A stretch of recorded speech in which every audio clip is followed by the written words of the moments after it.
Bugün elimizde oldukça kışkırtıcı bir metin var. Modern ilişkilere, özellikle de erkeklerin yaptığı seçimlere dair çok sert, çok net bir eleştiri bu. Peki bu metin bize ne anlatmaya çalışıyor? Gelin hep birlikte derinlemesine bir bakalım. Ve işte her şey bu cümleyle başlıyor. Şikayete hakkınız yok, kadından anlamıyorsunuz beyler. Bu sadece bir başlık değil, adeta bir manifesto değil mi? Yazar daha en baştan tavrını koyuyor ve meydan okuyor. Peki bu sert eleştirinin içinde ne var, nasıl bir yol izleyeceğiz? Şöyle bir bakalım. Önce yazarın ortaya koyduğu iki temel kadın tipini, yani bu büyük seçimi ele alacağız. Sonra para ve aşk eksenindeki değerler çatışmasına bakacağız. Ardından işin yaşam tarzı ve kültürel boyutlarına dalacağız. Ve en sonunda yazarın anlattığı o nihai kayıp ve sitem duygusunu anlamaya çalışacağız. Hadi başlayalım. Evet, ilk durağımız yazarın argümanının tam da kalbi. Yazar adeta bir resim çiziyor ama bu resimde gri'nin tonları pek yok. Her şey siyah ve beyaz. Bir yanda olması gereken, diğer yanda ise tercih edilen ama eleştirilen kadın var. Gelin bu iki portreye daha yakından bakalım. Neymiş bu ayrım? İşte o keskin ayrım tam olarak burada. Bakın, bir yanda seçilen kadın olarak tanımlanan materyalist, yüzeysel ve sevgisini erkeğin sunduklarına bağlayan bir profil var. Diğer yanda ise harcanan kadın var. Fedakar, geleneksel, zorluklara göğüs geren ve sevgisi koşulsuz olan. Yazarın ana tezi de tam olarak şu: erkekler, diyor, bu iki seçenek arasında sürekli olarak yanlış olanı, yani kendilerini uzun vadede mutsuz edecek olanı seçiyorlar. Peki, bu iki farklı kadın tipi, bu iki farklı dünya görüşü en somut haliyle nerede çatışıyor? Elbette para konusunda. Yazarın argümanına en keskin şekilde ortaya koyduğu yer belki de burası. Gelin bu finansal ve duygusal zıtlıklara bir bakalım. Parasız adam gereksiz adamdır diyen kadınlar için iki gönül bir olunca samanlık seyran olur diyen kadınları harcadınız. Ne kadar net bir karşılaştırma değil mi? Bir yanda ilişkiyi neredeyse bir iş anlaşması gibi gören tamamen pragmatik bir yaklaşım var. Diğer yanda ise her şeyin sevgiyle aşılabileceğine inanan romantik bir dünya görüşü. Yazar bu iki felsefeyi adeta ringe çıkarıyor.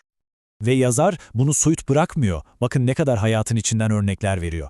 Diyor ki biri senin kredi kartlarını sonuna kadar doldurur, öbürü yarım kilo kıymadan 5 çeşit yemek çıkarır. Biri son model arabadan aşağısına binmez, diğeri seninle dolmuşta tek koltuğu paylaşır. Hatta param bitince telefonlarına bile bakmayanla sen çaldır ben ararım diyen arasındaki fark. İşte bu küçük gündelik anlar var ya, aslında yazar için bunlar devasa bir zihniyet farkının en net göstergeleri. Ama durun, mesele sadece parayla bitmiyor. Yazar diyor ki asıl derin ayrılıklar yaşam tarzlarında, kültürel zevklerde, yani hayatın ta kendisinde yatıyor. Okuma alışkanlığı Zara, Mango etiketleriyle sınırlı olan kadınlar için hayatı ve evreni kendine tez yapmış kadınları harcadınız. Oldukça sert bir ifade değil mi? Yazar burada aslında şunu söylüyor. Siz, diyor, entelektüel birikimi, merakı, derinliği değil, yüzeysel olanı, tüketim kültürünün pırıltısını seçtiniz. Ve bu noktayı daha da vurucu hale getirmek için hepimizin bildiği kültürel semboller kullanıyor. Bir yanda o meşhur Selvi Boylum Al Yazmalım filmindeki fedakarlığın, sevginin timsali Asya karakteri var. Diğer yanda ise çok daha modern, tartışmalı bir kültürün temsilcileri olan Adnan Hoca'nın Kericikleri referansı var. Yani aslında yazar iki farklı dönemi, iki farklı ahlak anlayışını bu figürler üzerinden çarpıştırıyor. Şimdi bu tabloya bir bakalım. Yazarın anlattığı o uçurumun gündelik hayata yansımalarını özetliyor aslında. Mutfak becerisi mesela. Biri 2 yumurta kıramazken diğeri yaprak sarma mantı yapıyor. Eğlence anlayışı, biri magazin izlerken diğeri formayı giyip seninle maç izliyor. Kültür, biri için şiir dondurma markası iken diğeri klasik müzik dinlerken ağlıyor. Ve hatta ev işleri. Manikürü bozulmasın diye ütü yapmayanla senin kirli donunu elde yıkayan kadın. Yazar hayatın her zerresine işlemiş bu zıtlığı gözler önüne seriyor. Ve şimdi tüm bu maddi kültürel karşılaştırmalardan sonra yazar bizi metnin en can alıcı, en duygusal kısmına getiriyor. Asıl sitemin, asıl kaybın ne olduğuna. Yani koşulsuz şartsız sevgi ve kabullenilme arayışına.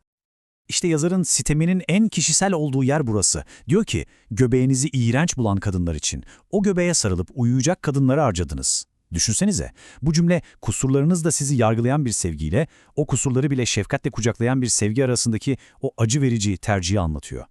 Ve bu tema devam ediyor, bitmiyor. Saçların döküldüğünde senden soğuyan kadınlar için o kel kafanı öpecek kadınlara harcadınız. Yine aynı konu. Mükemmel olmadığında, zamanın izleri üzerinde belirdiğinde seni terk eden bir sevgi mi, yoksa her halinle seven bir sevgi mi? Ve geldik belki de en ağır, en sarsıcı karşılaştırmaya. Seni bir kağıt mendil gibi buruşturup atan kadınlar için, bütün ihanetlerine, zorbalıklarına, aşkı için katlanan kadınlara harcadınız. İşte bu cümle yazarın gözünde kullanat ilişkilerle her şeye rağmen var olan, hatta belki de kendini feda eden o sarsılmaz bağlılık arasındaki nihai kopuşu anlatıyor. Yani özetle ne diyor yazar? Diyor ki erkekler derin, koşulsuz ve fedakar bir sevgiyi yüzeysel, şartlara bağlı ve en nihayetinde gelip geçici bir ilgiye sattılar. Metnin tamamı aslında yazarın gözünden insanın kendi eliyle yaptığı bu yanlış seçimin ve bunun sonucunda yaşanan o büyük kaybın bir ağıdı gibi. Peki, tüm bunları dinledikten sonra akıllara şu soru geliyor.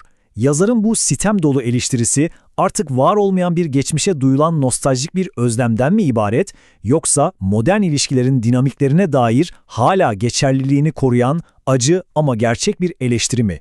Bu sorunun cevabı da belki hepimizin kendi deneyimlerinde saklıdır.